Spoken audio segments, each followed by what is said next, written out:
Well, hey family, this is Darlene. Want to thank you for stopping by the Jury by BDK YouTube channel. I know you didn't come here for a sermon. So here's the video. And guess what? We'll talk. Well, hey family, happy Thursday. This is Darlene stopping by real quick. So I'm sitting here working on some little jean bags.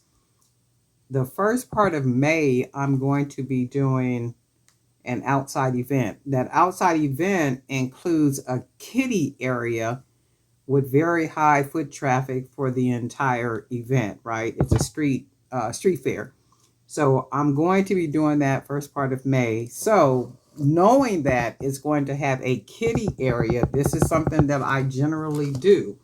And I keep talking about the sauce items because the sauce items make so much sense, right? If you got a sauce item and you can figure out a sauce item, it's a really good strategy. So if you have old jeans, they could be adult jeans, they could be kiddie jeans, they could be whoever jeans, right? Or if you can find some jean material or what appears to be jean material, right? And if you got a sewing machine, all you're doing is taking, if you get the jean material, you're going to take the jean material, literally cut it. Let's say if this is like this, it'll be cut. You're just making a bag, basically. I'm going to cut a lot of straps off of it, and then I'm going to leave enough material to where I can make bags, right? So it'll be cut, like sew the sides, sew the bottom, leave the top, and then all the tops are going to have the little raggedy tops like this. So generally what I do is I make them. After I make them and I do all that, I throw them in the washing machine. And when I throw them in the washing machine, I throw them in the washing machine so I can get this kind of raggedy edge on here, and then also on the straps on the purse, right? So this is actual material that I'm going to make bags out of, right? So that's this, and this is something I do all the time. I don't know if I may have a video on here where I shared that. So these right here are actual jean pants legs. So if you have a lot of jeans that kids can't wear, or they're raggedy, and I have learned that the raggedier that the bags look, the better they sell, right? So this is an actual pants leg, and with this one, the bottom is going to be sewn. The top of this right here, I'll pull a lot more of this out, the little fringe, this right here, throw it in the washing machine, and this will fringe up really well, and I'll put the strap on. Before I throw it in the washing machine, it'll have the strap on it. So this is a pants leg, this is a pants leg, and this is going to be one of the bigger bags. So the bottom part of this one is already sewn closed. Got to be sure to pull the ends out good. And I'll go through, and I usually will take a pin or something and stick it in the inside of the bag, and then just make sure the ends are pointed like they should be. So with this one, this is a pants leg, a jean pants leg, and I'm just going to cut off some material from the bag, put it on each side, have a nice long strap. This part, I might cut it off so I can fringe it and make it look a little raggedy, and then I might just leave it like this. So we'll have like some little patches all over the front of it and stuff like that. Cheap patches if I could find some at the dollar store, or if I could just find, like anything material, and then cut something off of if the material has like characters or flowers or something, I can cut those flowers off and then glue them on using E6000 or some other glue, to just put it and decorate the front of it like that. And these would be for little girls or teenage girls or women who just think that they're attractive bags, right?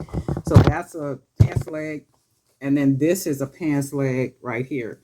So this one has a slit on the side. So with this one, I will more than likely cut it about right here. And once I cut it about right here, because the top of this, you can see, goes this way, I will probably cut it more down about right here. And then that'll still give me a nice bag. So it'll be maybe about right there. So we'll still have like a nice size bag. That'll be probably about like this, and maybe a little bit shorter. So then we got all this that we're going to work on. I'm going to get all this stuff done and probably have as many as I can get done. And then by the end of it all, there'll be like little bags like this. So just really durable, easy bags where you got the strap on it. It's nice and sturdy. They could use it for like a cell phone bag, anything they want to throw in the bag. And a lot of times when people are at events and things, they're collecting stuff.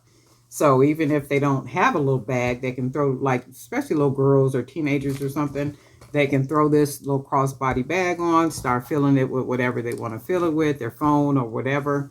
And it's just a cute little bag to have as a sauce item with your goodies. And not only that, you can also have like little add-ons. So what draws is $3, $5, $8, right? So from a distance, the table is all set up, beautiful, whatever is going on, your jewelry, all good stuff. Your designs are, everything's in place. Everything looks good. All the 1, 2, 3s, the bells, the whistles, everything looks good, right? But usually what will happen is we have the most expensive price shown for things. That's generally what we do. That scares people off. People don't know that, but that scares people off. What draws people in is that sweet spot, 3, 5, and 8. So $3, $5, $8. That draws people immediately in, right? So the $3, $5, $8 are the tag. Now you can do whatever you want to do. I'm just saying, whatever you want to do. But the sweet spot is 3, 5, and 8. $3, $5, $8, right? Sauce items. So if people see $3, $5, $8, they see the price tags. The marketing strategy or sales strategy in that is they see the price, but they see beautiful jewelry or whatever is displayed. So they don't see that a necklace set is $45 or $65. That's not what they see. They see beauty, whatever it is that you're displaying in the sense of your jewelry. They see that, but they also see 3, 5, and 8 just kind of spread across your table, right? Oh, well, what's $3? What's $5? What's $8? And then once you got them drawn into your table, right, you got some sauce items for people to buy that are beautiful, that are nice, that look quality. They got value to them. They look like they should cost more than what they cost. Yet you've made them with very inexpensive material, okay? Not with your really nice, expensive beads and all. That's not what I'm talking about. That's not what I'm talking about. So you're going to take really inexpensive items, even like with the material, even like with the pants or with the jeans, right? You can find jeans all day long at yard sales for $1. If you just really wanted to have a nice little collection of the jean bags, and these could be made even as cell phone holders. So they could be just enough size for a cell phone holder, right? And you can decorate them, make them look all cute, have beads hanging off from the end and all that kind of stuff. But if this bag is $5 on the table, this is going to be an add-on. So this might be, well, not might, it's going to be, these are going to be add-ons at the table, right? Add-ons to the bags. So if they want to add a little charm or keychain to the bag, you got it right there. And then I got some nice tags that I'm going to, let me see. Do I got them over here? I must have left them in there, but hold on a second. I'm going to show you something. This is not the tag, but let's say this was the tag, which is not. It's not the tag. I'm going to just use this to show you. So if I got the tag on there that says Jewelry by BDK, follow on all platforms, and it'll say something like denim junk bag, I forget what the wording is on there, but it'll have like a picture like this. Not this picture, but you get it's a tag that goes on. So let's say They're at the table. They, meaning that the purses, are at the table. And once everything is put together, the bags are thrown in the washing machine and the dryer. All this is raggedy right here. So you get that raggedy kind of denim look. You got your little, this would be like the tags that I have that go on when you put on, you know, like tags when you tear off for clothing and stuff. So the tag, I got tags, but the tags will go here. So the tag is hanging from the bag. And if they wanted to add like an add-on, right, they could get a keychain or whatever it is, and they could add that on. And then this is what the bags will look like. And these are what I call sauce items, right? So if the bag is only $5, they can get the little add-ons for $3, right? Depending on how many beads are on it, $3, $5, $8, whatever it is. So now people are at your table. So now that they're at your table, they see everything else that's on your table, and chances are they're going to grab something else that's at your table. But you got to have this magnet. You got to have this sweet something that draws people in, almost like a bead of honey, right? So I see beautiful, beautiful jewelry, whatever people are making, just absolutely amazingly beautiful. The setup is nice.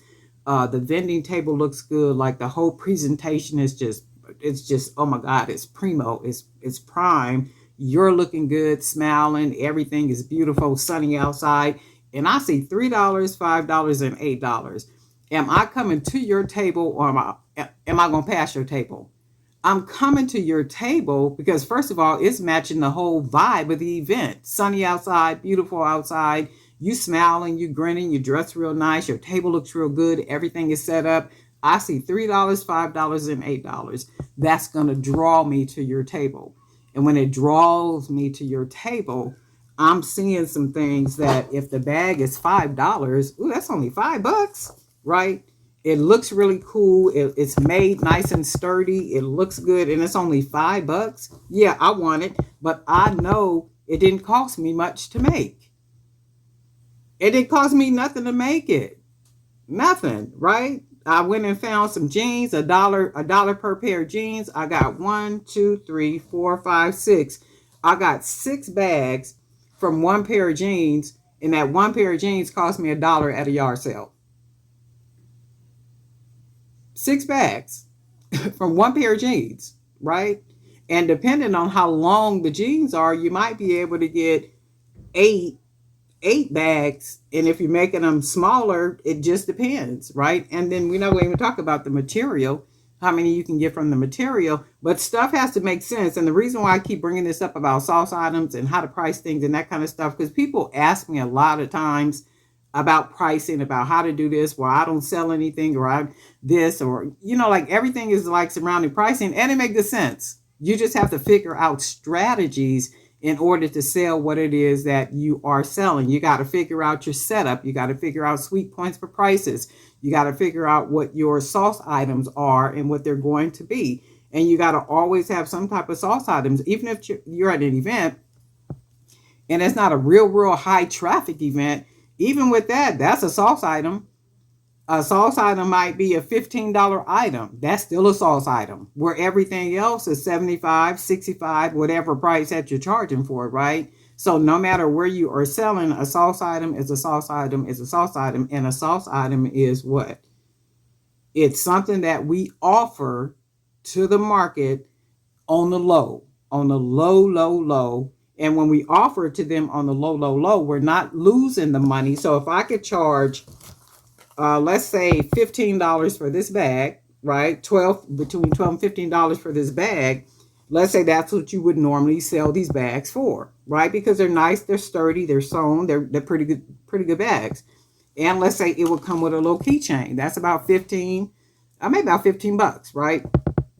So if you normally sell it for that, and you say, oh, okay, well, it's a high traffic event that I'm going to, like real high traffic, and I know people are coming there, let's say the street fair, and they're out there, and at a street fair, you're not just coming for the entertainment, you come to spend some money. It may not be a whole lot of money, but you do know before you leave there, you're going to spend some type of money. So I'll say, okay, the regular price on these bags might be 15, and what I'll do is go ahead and sell them for $5 at the street fair.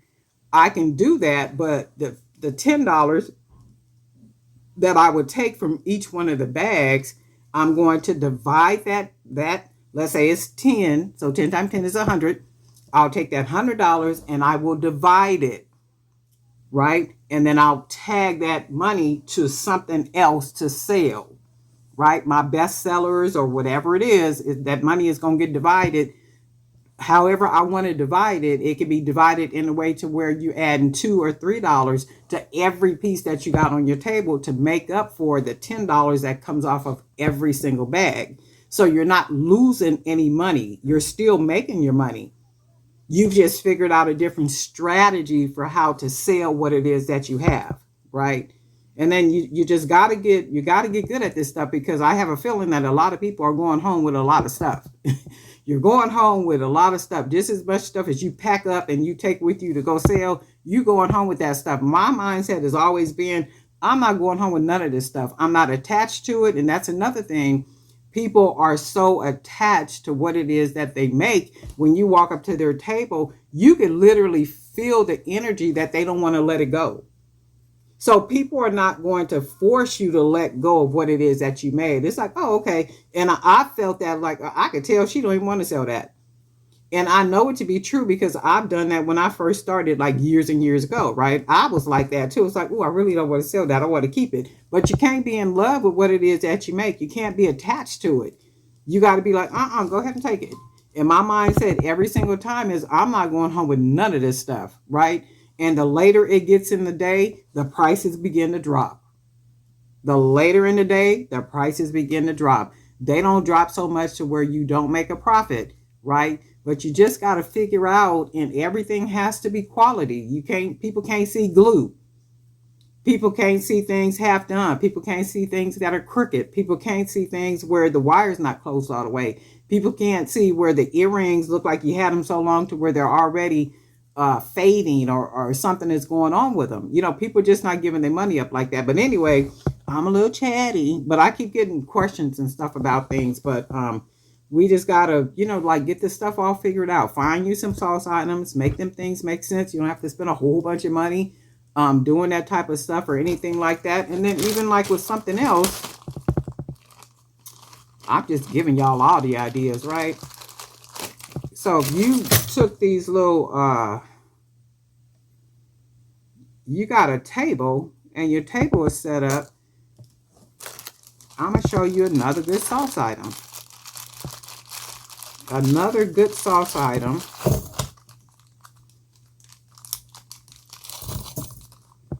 are, where's the thing at? Let's use this one. This is a big one, but I probably wouldn't use this one.